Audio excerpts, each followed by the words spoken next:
আল্লাহ যদি কাউকে জান্নাত দেয়, আপনার আমার লস কি? কোনো লস আছে? কোনো ঘাটতি আছে? সেজন্য আমি বলি প্রায় সময়, ভাই কাউকে জাহান্নামী বলার দরকার নেই, মনে করারও দরকার নেই। আগে নিজে জান্নাতি হয়ে যান।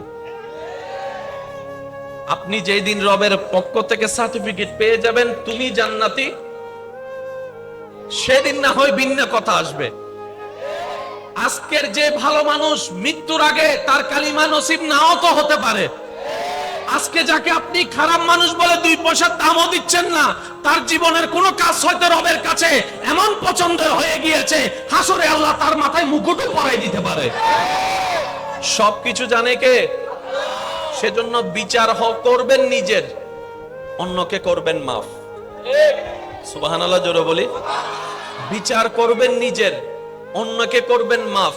দোষ ধরবেন নিজের, অন্যের করবেন দোষ গোপন। আপনি অন্যের দোষ গোপন করবেন, রব্বুল আলামিন আপনার দোষগুলোকে গোপনে রেখে দিবেন। বলেন সুবহানাল্লাহ।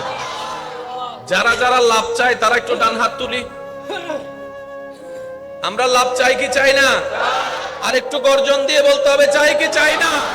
আল্লাহ আমাদেরকে লাভবান হওয়ার তৌফিক দান করুন। এবার হাত নামান।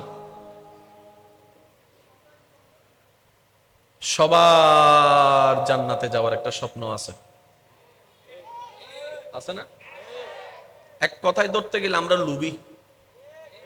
এটা কিন্তু আমরা কি অস্বীকার করতে পারবো? আমরা কিন্তু লোভী।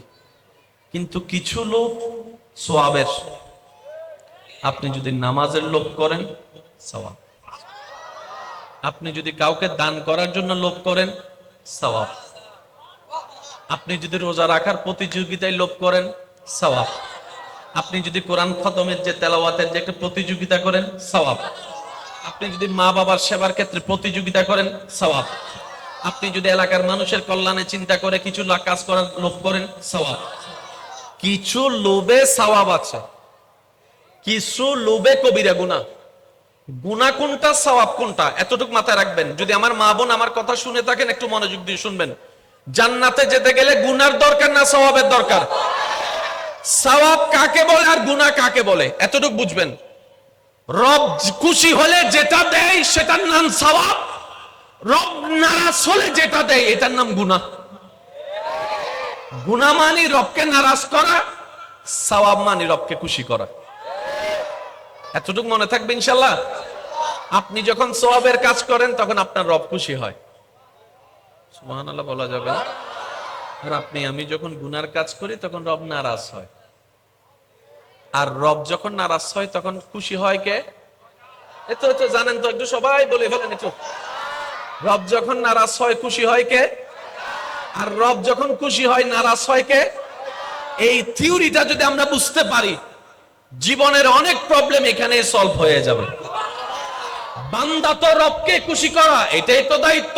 আমাকে বানিয়েছে আল্লাহ, খাওয়াচ্ছে আল্লাহ, চোখ দিয়েছেন আল্লাহ, নাক দিয়েছেন আল্লাহ, দেহ দিয়েছেন আল্লাহ, সম্পদ দিয়েছেন আল্লাহ, স্বামী দিয়েছেন আল্লাহ, স্ত্রী দিয়েছেন আল্লাহ, সন্তান দিয়েছেন আল্লাহ, ব্যবসা দিয়েছেন আল্লাহ, পরিবার দিয়েছেন আল্লাহ, দেখতে চোখ দিয়েছেন আল্লাহ। আমার সবকিছু তো রবের দেওয়া।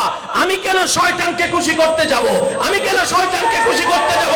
এবার বান্দা যখন নিজের উপর ঈমানের মজবুত নিয়ে রবকে খুশি করার কাজে লেগে যায়, এটাকে হাদিসের ভাষায় বলা হয় জিহাদে আকবর।